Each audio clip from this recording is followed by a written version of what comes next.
Jadi ulama itu mulai dulu itu sudah berpikir. Banyak orang menjadikan tahajud, sholat malam itu media untuk hajatnya. Dan kalau nggak kesampaian ini mutung. Nyalahkan kiainya ijazah ramandi. Macam. Daripada ngono ora usah apa? Tahajud itu turu. Dan jenis kayak ini tuh banyak. Makanya ulama kayak saya itu saenake dhewe itu ya jarak.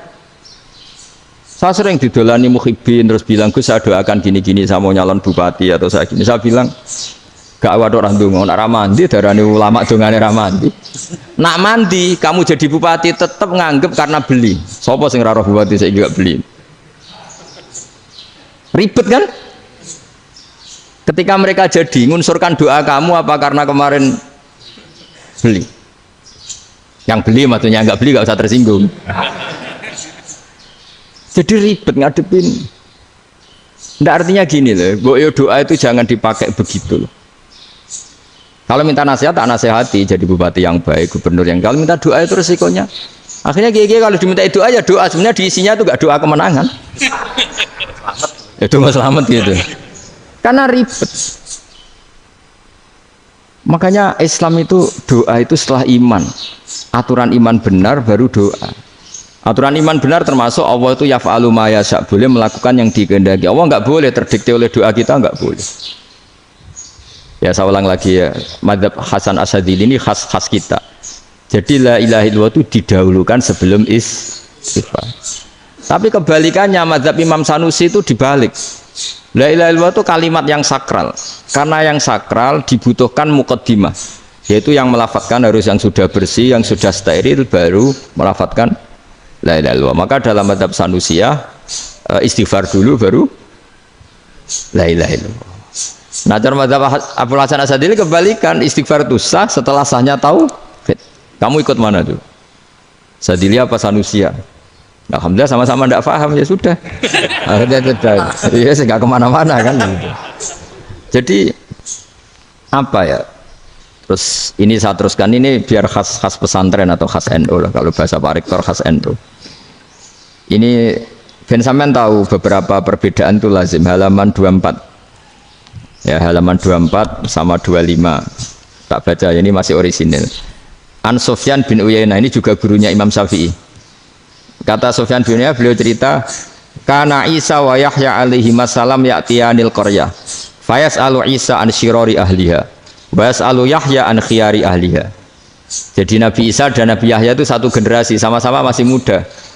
Kalau di satu kampung yang Nabi Yahya tanya, ini keluarga terbaik siapa? Saya mau nginap di situ karena kumpul orang baik itu nyaman. Kalau Nabi Isa kebalikan, keluarga terburuk mana ya? Saya tak di situ. Nah, terus akhirnya faqala lahu Yahya, lima tanzilu ala syirarin nas. Kenapa kalau kamu bermalam kok malah kumpul orang-orang yang nakal? Innama ana tabibun udawil mardo. Saya ini nabi, para dokter. Di mana-mana dokter yang ngumpuli yang sakit, ngobati yang sakit. Makanya di NU itu ya banyak kiai jazab mengumpuli yang nakal-nakal. Nak tepak yang ngentas yang nakal, nak ora tepak ya katut. Ini adu nyali lah sudah gitu. Tapi itu ada ilmunya, yaitu niru Nabi siapa? Isa. Kalau kamu dokter penelitian tuh cari daerah yang banyak pandemi apa yang bersih? Yang banyak pandemi, karena yang namanya penelitian ya di situ kan. Kalau kamu dakwah ngentas kemiskinan, ke daerah miskin apa daerah kaya? Nah, sama kalau ngentas kefasikan, ke daerah fasik apa daerah orang soleh? Fasik. Ya, tapi itu Nabi Isa. Nah, kalau kamu tidak Nabi kan potensinya kan ngacut itu. Tapi setidaknya bahwa kita sering disalahkan karena punya beberapa tokoh yang ngancani fasik-fasik, itu sebenarnya ada dalilnya, yaitu Nabi siapa? Isa. Nah, terus masalah tegas dan lunak. Ketika ada mahasiswa misalnya pacaran, boncengan lanang dan perempuan, itu pilihan kita apa? Kalau tegas, terus gak mau mendengar kita. Misalnya gini, contoh gampang, tak beri contoh Pak D, jangan orang tua, nanti secara fikih itu beda. Nah, ini kan kita orang pesantren, nah, biasa ngaji fikih detail. Kamu Pak D seorang perempuan, mahasiswi misalnya, sering pacaran. Setiap ke situ sama pacarnya kamu diam saja. Padahal kamu dosen keislaman. Mesti pawanaan kamu nyimpulkan, ternyata pacaran itu tidak apa-apa. Buktinya Pak D itu tidak negur, menengahi. Ini berarti as-sukut halal mungkar. Tapi kebalikannya, Pak D ini terkenal keras. Nak rono mesti ra diaku ponaan. Akhirnya ya ora rono. Mesti ngerti nak mesti diamuk. Nah, dua orang ini sama-sama gagal kan? Yang lunak menjadikan ponakannya pacaran terus karena enggak negur sehingga dikira membolehkan. Sing keras juga enggak sempat bina wong rono era wani. Akhirnya dua orang ini sama-sama enggak ketemu, sama-sama enggak berkesempatan membina kan? Gagal membina kan? Karena yang keras ponakannya enggak pernah situ, berarti enggak bisa bina kan? Yang lunak membiarkan berarti juga ada bina. Nah, Islam itu antara dua itu. Ya agak terlalu lunak, enggak terlalu keras. Karena kalau terlalu keras, misalnya ada kiai terlalu keras, lu masyarakat mau tanya itu gimana? Lari kan? Loh, saya ini punya pengalaman pribadi. Saya ini kan kecelok orang alim. Itu kalau pernah ya saya itu berusaha ya pokoknya ya umumnya orang alim lah. Tenang, terus anteng, enggak gejlok-gejlokan. Itu enggak ada yang tanya. Saya mimpi ketemu beberapa ulama itu disalahkan. Terus umat saya kalau mau tanya itu ke siapa? Wong alim wis wibawa, meneng tambah banget wibawan. Berlakuraan sering gejlok rektor macam-macam. Terus wong wanita kok saya biasa ke pasar pandangan dicegot orang. Gus, putri saya itu sering keluar darah tapi melebihi batas haid gini-gini. Kalau badhe sowan jenengan, gak usah sowan kene mbek ngadeg-ngadegan. Terus tanya, yang haid berapa hari, Gus? Ya supaya rudat ilal adat sebelum dia punya penyakit istighadah itu berapa? 6 hari ya sudah, kembali 6 hari lainnya mustahadah, tetap sholat, tetap normal. Tapi kalau saya wibawa, moro pasar go tasbih duwilu. Iku mesti wong salaman njaluk donga yakin. Tapi baru kayak rada uraan ketemu wong-wong, dol pening ndi? Mak pening ndi? Gus beneran Gus ketemu jenengan kula wingi badhe tua kok. Ini tanya. Jadi uraanku itu amdan. Lho nek sampean asli. Asli uraan. Karena ada uraan lah tetap ndak wibawa kan. Jadi baru kayak uraan itu ya banyak. Saya itu kalau ngantor di Jogja itu banyak orang yang tanya. Ya biasa tanya macam-macam. Karena saya uraan. Ke pasar ya orang, bahkan di bis sering ketemu orang, wah beneran Gus kalau badhe sowan jenengan badhe tanya ini. Ya sudah di sini aja. Jadi semua itu diilmoni. Nah, Nabi itu punya sisi yang dua-duanya jalan. Memang beliau luar biasa, dipilih Allah yang luar biasa. Nabi ketika wibawa itu banyak sahabat yang bahkan mengenali wajahnya aja tidak bisa. Ka'anna ala ru'usihim at-tayr. Bayangannya seakan-akan di kepalanya itu ada burung yang takut terbang, saking antengnya. Tapi Nabi sekali mengeluarkan job, sekali santai, itu sahabat tanya itu sampai yang nggak pantas ditanyakan. Nabi saat tadi kumpul istri saya, tapi tidak enzal itu wajib mandi ndak. Aro'aita law anna ahadana ya'ti imro'atahu walam yunzil. Itu ya ditanyakan. Nabi pun kumpul itu betul sakit enzal sepundi. Guys betul lagi. Terus ya ada yang tanya macam-macam. Ini saking ada sahabat dipanggil Nabi tambah lari, dipanggil lagi tambah lari. Pas jenengan nyeluk, oh pas kula kumpul bojo kula. Lah kula kuwatir jenengan orang suci, saya belum mandi, makanya saya lari. Nabi ngendikan innamal mukmin thahir, ya nak masalah ketemu kiai ra apa-apa ijek junub. Sementing kok nak salat ya adus sik. Tapi Nabi sekali pakai mazahirul jalal, tapi pakai wibawanya, itu orang enggak berani ngomong. Tapi sekali Nabi rileks, itu orang bisa tanya apa saja, termasuk halal yang enggak pantas.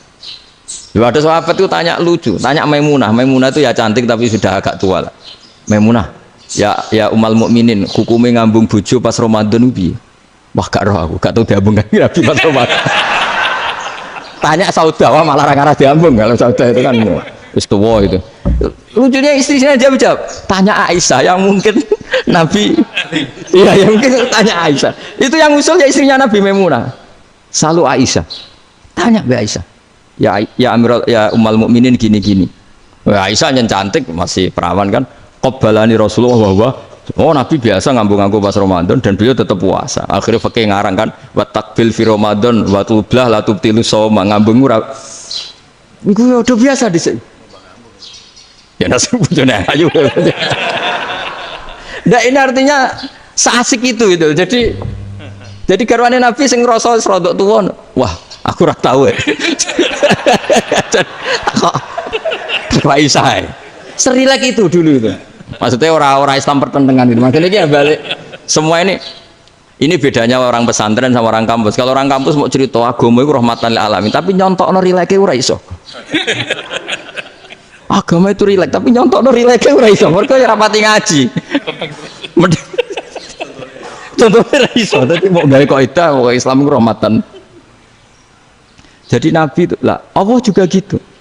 Allah itu kalau sudah memperlihatkan madzahirul jalal, itu mbok malaikat Jibril rawani. Ketika Allah dengan madzahirul jalal. Tapi kalau Allah dengan madzahirul jamal, madzahirul apa? Jamal. Ibu yo gojok-gojok kan ambek makhluk gojok. Yo buli-bulian cara sakniki. Ya sampean delok ning hadis syafaat itu, akhiru man dakhalal jannah atau akhiru man kharaja minan nar, itu di beberapa judul. Ada seorang rojul yang ahli neraka ya, dintas mbek pangeran, terus ditudono swarga.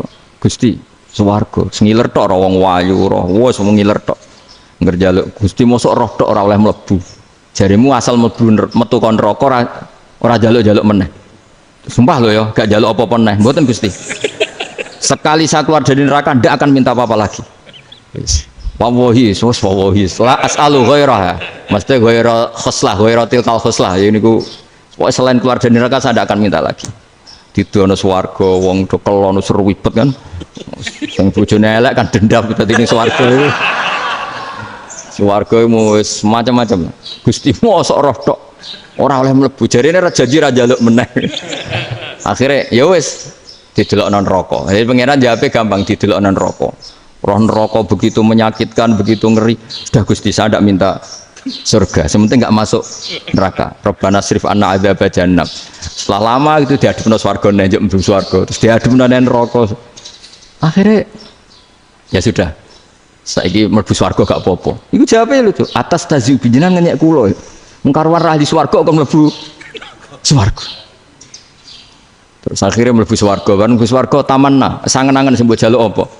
Orang angan-angan yang indah-indah, laka wa asratu amsal ya siku tak turuti wa asratu amsalih lan lipatan ke 10. Jawab wong lanang ya lucu. Atas tazi ubi wa anta rabbul alamin. Jenengan pangeran kok ngenyekan. Maksudnya wis karuan aku ora pantes. Terus dari pangeran, la astazi ubika walakinni alama asya'u qadir. Aku gak ngenyek kowe, pancen aku pangeran. Nuruti kowe iku iso. Jadi Allah sendiri ketika dengan madzahirul jamal itu malaikat ya ono sing wani bantah. Masyhur itu kan malaikat yang bantah pangeran atas alufia mayufsidu fiha wa yasfikut, karena Allah dengan madzahirul jamal. Yang paling masyhur Nabi Musa. Nabi Musa itu ketika Nabi Mi'raj. Nabi Mi'raj itu beliau kira-kira di langit keempat lah yang masyhur atau kelima. Ngelangkahi. Nabi Musa menangis, ya Rabbi ini apa-apaan? Orang sing ja'a ba'di kemudian melangkahi makom saya ini apa-apaan? Jadi Nabi Muhammad kan apapun hebatnya kan junior.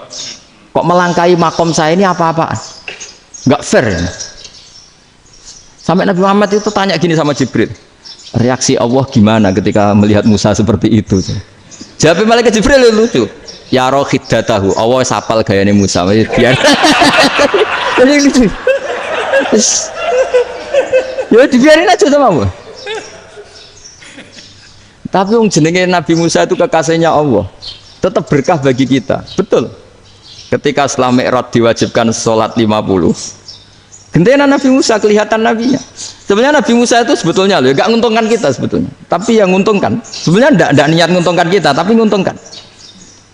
Nabi Ibrahim kan di langit ke-6, keren lah. Konti jong ketemu Allah ngeten-ngeten kan sholat seket. Karena Nabi Ibrahim terkenal Nabi baik, tidak bantah. Bareng Nabi Musa. Kenapa diceluk pangeran? Kalau akan sholat ping seket. Inna umataka la tutiku dalik. Wah, gak kuat umatmu. Serai-rai gak umatmu ora ngarah kuat 50 rokaat. Tapi sebenarnya Nabi Musa itu niatnya bukan membela kita. Fa inna ummati la umatku sing gagah-gagah ra iso meneng umat. Berarti sebetulnya ya, itu masih pakai gengsinya gitu. Wes ngono-ngono lah sementing kita untung. Ya, sebetulnya dia itu gak terima wong umat saya aja yang lebih kuat. Gak kuat apalagi umatmu. Lah terus sebutin irji ila rabbika fas'alhu takhfif. Itu berarti Allah dengan madzahirul jamal. Sudahlah, datang ke Allah minta keringanan. Allah itu baik. Minta, ambek Allah itu ringanan mau 5 tok. Jadi cek 45. Balik Nabi Musa, piro 45, cek ra kuat umat. Wong umatku ora kuat. Jadi sebenarnya dia bilang umatku ora kuat. Lho cara Nabi Muhammad model wong Malang. Yo beda umatku mbek umatmu. Ribet kan? Beda. Lho Nabi Muhammad kan enggak seperti itu kan? Enggak punya akhlak Malang kan? Akhlak. Maksudnya akhlaknya mujur itu loh, akhlak yang baik gitu. Ya, akhlak yang mujur bukan yang Malang gitu. Jadi Nabi ya manut. Tinggal 40 kan, dikurangi lagi 35 sampai 9 kali kan. Masyhur itu. Ya kan kalau dikurangi 55 kan berarti turun naik kan 9 kali. Itu setelah 5 itu Nabi Musa cek usul, masih ragu. Iku cara Nabi munggah nentek. Ini entek. Terus iya doa tuntas betul. Sebebas. Terus munggah ado-ado laupun. Ngapain itu? Akhirnya Nabi Muhammad sudah sampun ya kalimah Allah. Saya ini malu sama Allah Musa. Sudah 9 kali dan diturutin terus. Jadi Allah kalau dengan madzahirul jamal itu Nabi Musa biasa nego sama Allah. Tapi ketika Allah dengan madzahirul jalal itu Nabi Musa enggak berani. Yaitu di hadis syafa'ah. Hadis syafa'ah ketika manusia datang ke Nabi Adam, ya tuna Adam. Ya Adam anta abul basar ngene isfa'li ana inda rabbik. Kamu saya minta mensafaati kita. Nabi Musa, Nabi Adam inna rabbi qad ghadibal yawma ghadaban lam yaghdab qablahu mislah wa la yaghdab ba'dahu mislah. Ini Allah sedang murka besar dan tidak akan murka seperti ini lagi. Sudah saya tidak berani, nafsi. Nabi Ibrahim enggak, termasuk Nabi Musa ketika di itu ya enggak berani. Karena Allah dengan madzahirul jalal. Itu Nabi Musa enggak berani. Sudah saya sendiri itu pernah salah. Yaitu saya membunuh seseorang yang enggak disuruh oleh Allah membunuh itu. Yang pas jotosi orang Kipti.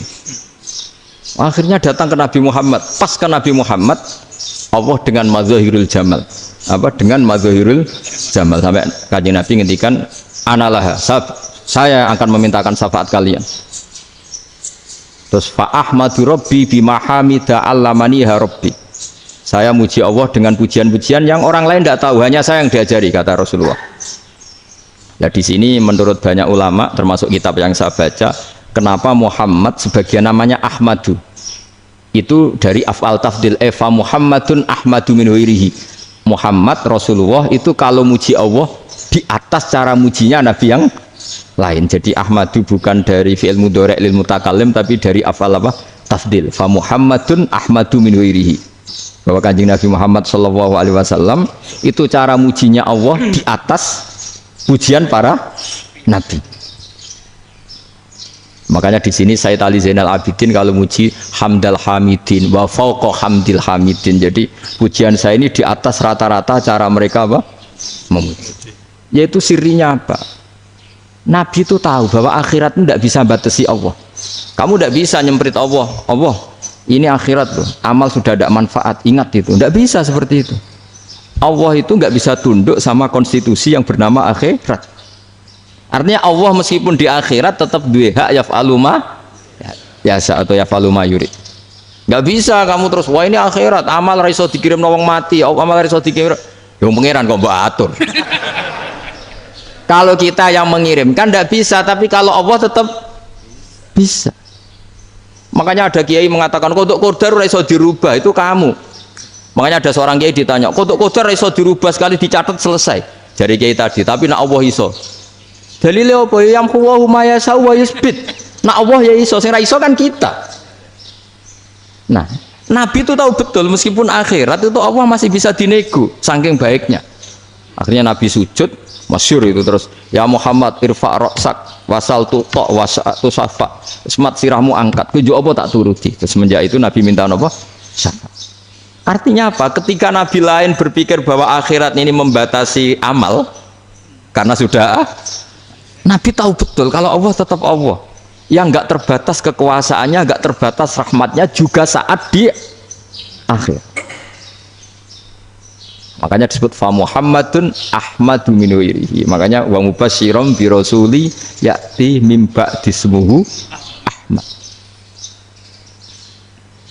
Jadi makanya terus banyak GNO yang macam-macam lah.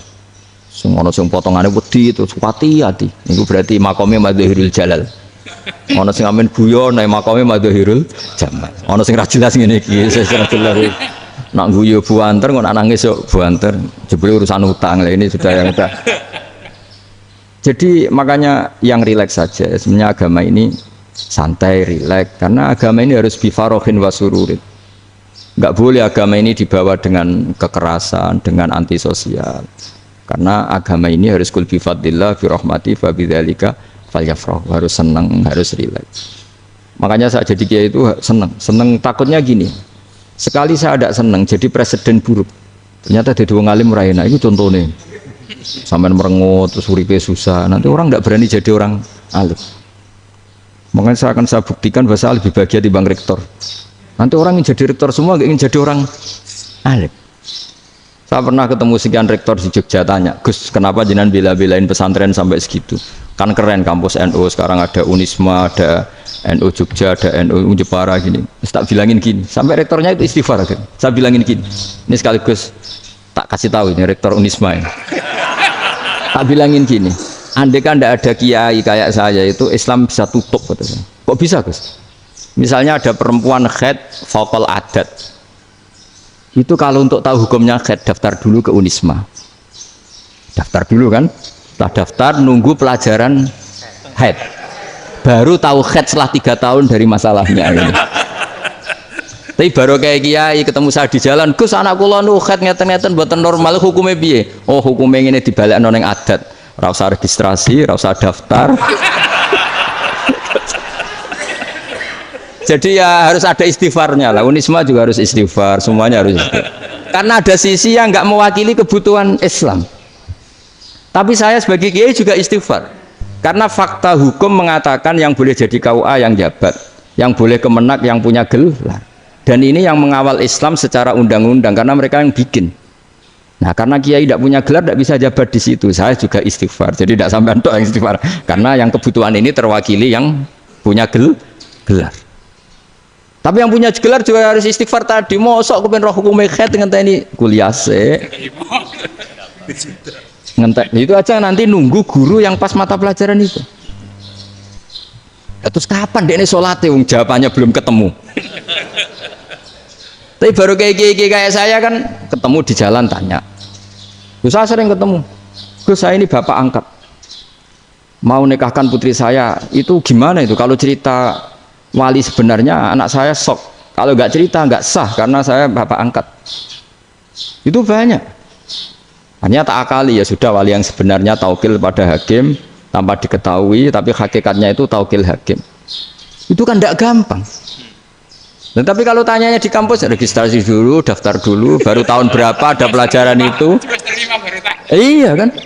Semester 5 ya? Iya. Oh, itu kan. Jadi jangan kira terus sistem Unisma itu yang terbaik di dunia, tidak juga kan? Tidak juga. Dan sistem-sistem yang lain maksudnya ada aja. Tapi sistem kiai loh, Bahmun juga sering pesen saya, kowe kudu seneng pegawai negeri. Piye sing jaga agama pegawai negeri. Kemarin pas acara 7 harinya Gus Roba sama matur itu di depan para kiai. Setelah saya jadi kiai ya itu nyata. Islam di Papua, di NTT yang bawa siapa? Dokter negeri, ya kan? KUA negeri. Barokahnya mereka negeri dijamin negara kan? Barokahnya Muslim berkebutuhan Islam. Akhirnya bikin musola di situ, bikin masjid. Bahkan di Korea Utara itu ada masjid bawaan duta besar. Karena banyak duta besar Muslim berkebutuhan masjid. Yang bisa gini itu yang negeri apa yang swasta? Negeri lah. Di sini kiai tidak mewakili semua kebutuhan apa?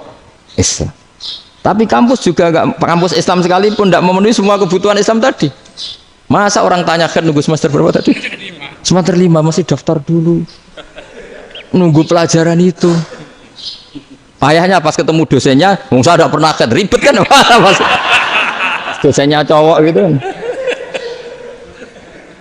Jadi sudahlah, makanya ini, iya makanya ini kan bentuk kearifan lah. Jenengan ngakui fungsi kiai kayak saya itu bentuk kearifan. Saya juga ngakui jenengan ini butuh kearifan. Saya sering didolani KUA itu. Itu rata-rata ya didikan kiai. Kompilasi hukum Islam itu banyak ya, janda cantik. Contohnya harus cantik, kalau jelek nggak mungkin terjadi kan. Ada janda cantik kebetulan suka kawin tapi takut zina. saya ulang lagi, suka kawin tapi takut. Itu seringnya gitu Pak Rektor. Jadi dia kawin bosen, bilang ke KUA, Pak saya sekarang mau nikah sama ini. Loh, tapi kamu mau punya suami. Ya tapi kan gak tercatat Pak. Itu KUA-nya rata-rata itu nggak berani. Meskipun nggak tercatat, karena secara fikih meskipun nggak tercatat tetap dia seorang perempuan yang bersuami, maka nggak boleh nikah sama orang lain. Jadi coba kalau nyun sewu KUA hanya ngikuti hukum formal, yang penting di catatannya nggak punya suami, ya dinikahkan saja kan. Tapi mereka enggak, karena didikan kiai nggak berani. Artinya gini, kalau hanya pro hukum catatan sipil, maka ini dinikahkan bisa karena nggak tercatat. Tapi secara hukum santri nggak bisa dong menikahkan perempuan sing dadi zaujin yang punya suami. Nah, ini barokahnya kerjasama yang baik. Jadi di masyarakat itu tertanam didikan kiai, nggak boleh nikahkan perempuan yang bersuami. Tapi di KUA ngikuti hukum formal. Dan di Indonesia itu KUA itu rata-rata konsultasinya ya sama kiai. Sehingga ya nggak berani akhirnya, meskipun aku udah mlebu rokok mbak, gak iso. Dan itu buahnya. Saya ulang lagi ya, makanya ini kan pesantren itu nggak boleh mati. Orang kiai-kiai kayak saya nggak jelas-jelas itu harus lebih jelas lagi. Karena ini yang on time, yang online, yang siapa saja bisa tanya. Saya itu SMS saya itu nggak punya HP WA. HP jadul itu SMS-nya tiap hari tak berapa, orang yang tanya dari Kalimantan, dari Aceh. Gus di kampung saya ada masjid 2 itu yang Samana, ada yang dari orang perkotaan, Gus di perumahan baru ada masjid, yang Jumatan baru orang 12, sah enggak? Ya langsung saya jawab, sah. Dalilnya ini. Ya sudah, nah, tapi kata Imam Syafi'i gini harus orang 40, itu madhab Syafi'i, dalam madhab yang lain gini-gini. Itu kalau tanya rektor itu kan ribet, masuk ajudan dulu, asisten dulu, panjang.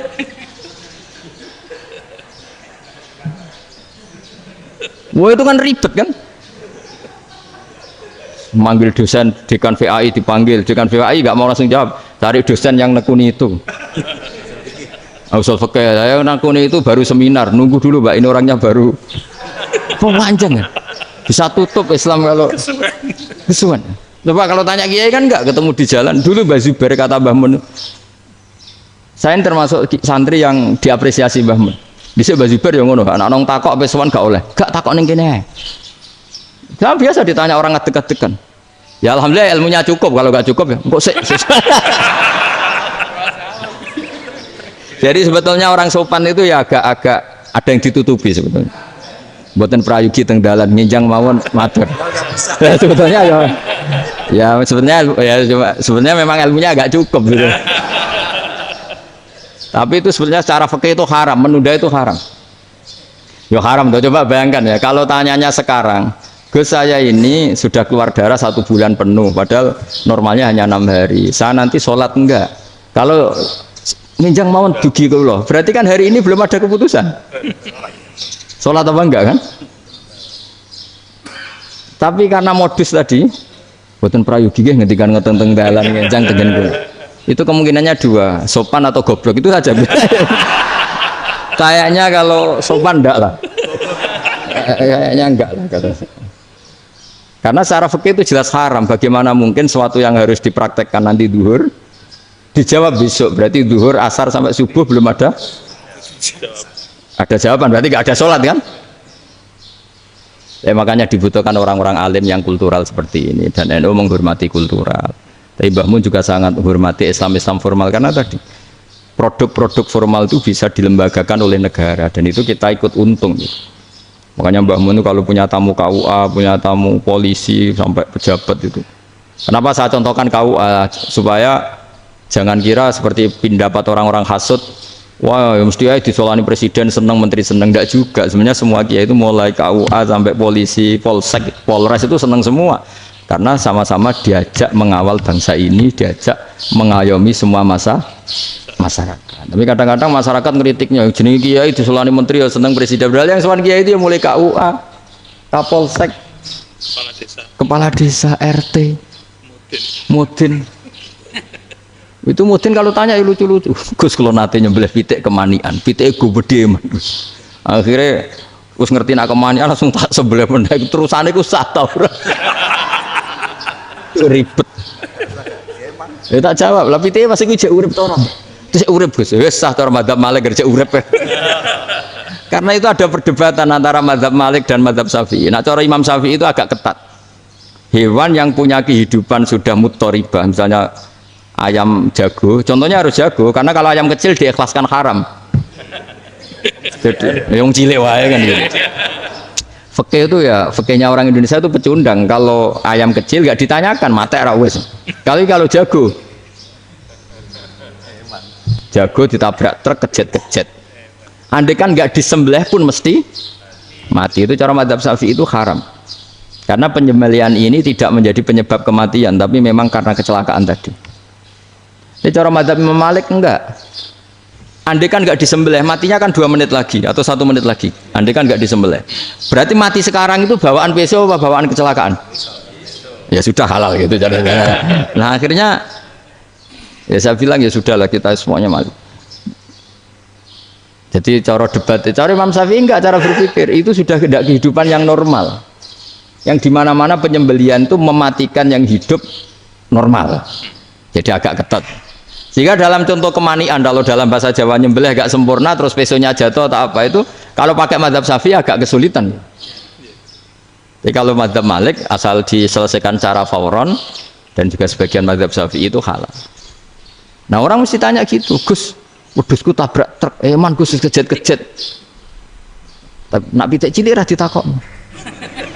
Makanya termasuk kritiknya Mbah Mun, tapi ini madzhabnya Mbah Mun ya, kamu boleh ikut boleh ndak, karena ini urusan ndak penting. Jadi wong-wong lucu, nak ditakoki yuyu muni haram mergo amfibi. Yuyu ngerti ya, Man? Yuyu nggih. Tapi nak ditakoki kepiting muni halal. Mergo nak yuyu haram gak eman, nak kepiting eman. Padahal alasannya coba, kenapa yuyu haram? Karena amfibi kan, bisa di air. Pertanyaannya, kepiting seperti itu ndak? Nah, tapi kepiting kalau haram kan eman. Karena besar kan, kalau yuyu silahkan haram kan gitu. Artinya apa? Fikih kita ya agak-agak pecundang gitu, agak-agak pertimbangan. Iya, ini lucu kan? Kualitatif. Coba alasannya yuyu haram karena apa? Amfibi kan, hidup 2 alam. Pertanyaannya kepiting seperti itu enggak? Iya. Kenapa? Kalau orang tanya, yuyu haram apa halal? Rata-rata jawab haram. Tapi kalau kepiting mulai khilaf. Loh mestinya kan sama kan? Nah itu karena unsur imannya. Iya tadi. Saya juga sering melihat tonggo-tonggo itu. Ayam cuwilik samene ketabrak truk, nggak ada yang tanya. Tapi saya pernah jalan-jalan di Naruan sini, ono jago ketabrak, sing duwe langsung marani kula. Pas saya naik motor, Gus ini halal apa haram? Nak langsung kula sebelah halal apa haram? Wis kanggo kowe halal ya, halal. Karena saya tahu tak jawab haram mesti kecewa itu. Aduh, kiai ini beratnya kan. Ya akhirnya ya saya setelah itu materi Imam Syafi'i ngapunten umat kula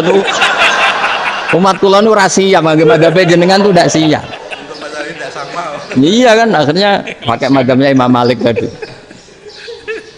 Ya tak Fatihah Imam Syafi'i ini mboten niat nglawan jenengan. Tapi ngobati tiang eman. Mergo pitike besar itu.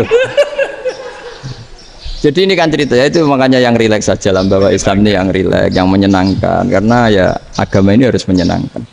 Raditu billahi robba, raditu itu senang banget, ridho itu puas, nggak boleh beragama pertuntungan terus emosinan, ya marem atau raditu itu marem, jadi yang nyaman.